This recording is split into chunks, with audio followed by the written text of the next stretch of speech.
In 1959, I bought my very first single. It cost 4 shillings and 11pence. It was on the Columbia label, and it was called Snow Coach by Russ Conway. I lived here with my mum and dad, Mildred and Cyril, and it was here really that music came into my life, because my mother and father used to have a concert party called the Wakeman, which was apparently was pretty average. As my mum, who used to sing, Dad played the piano. So on these Sunday evenings after I was put to bed, they'd relive their Wakeman days, and they'd have the old buskers books and away they would go, and I just thought this was fantastic. I used to sneak out of bed and come down, sit on the bottom step and listen, and I just wanted to join in. I look at that house and I literally see music coming out of it. This was the home of the famous Mrs. Symes, who taught so many of us piano. She was absolutely wonderful. And she basically taught classical piano in the real proper style. And my father had always said to me, you know, make sure that you do all your classical training, because that will give you the technique to be able to do whatever you want to do. The only problem was, rock and roll was just coming in, and that was cool. Mozart wasn't. And then along came a man that made it cool for us. Russ Conway.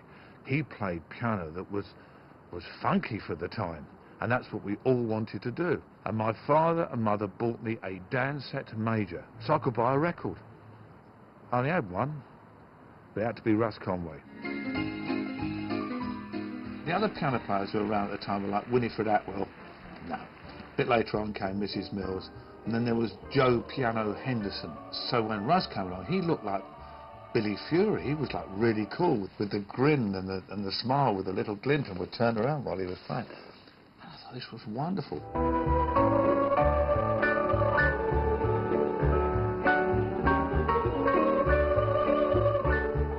Well, this is it. This is the actual record of Snow Coach by Russ Conway, and this is 50 years old, which means that I'm a bit older than that. So, this is just wonderful.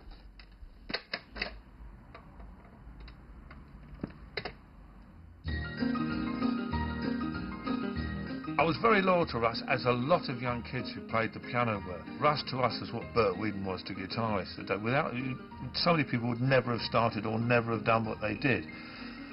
I think also about the records, well, it's an unusual piano sound, very bright, you know, quite different. He took styles from before, but brought it into sort of the modern pop idiom, which was fantastic. He gave us all hope, you know, that it wasn't actually boring.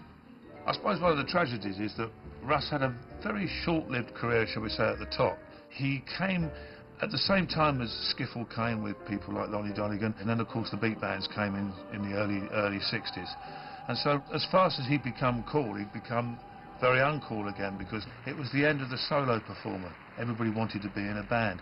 Russ really reached the pinnacle of his career with the piano.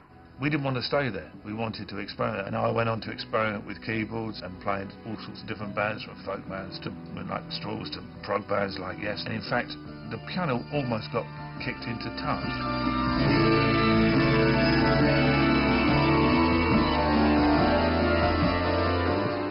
But I have to say, there is no doubt that I would never have been doing any of the stuff that I did had it not been for that man. Sometimes people like Russ, they can be the butt of jokes. I will not have a word said against it.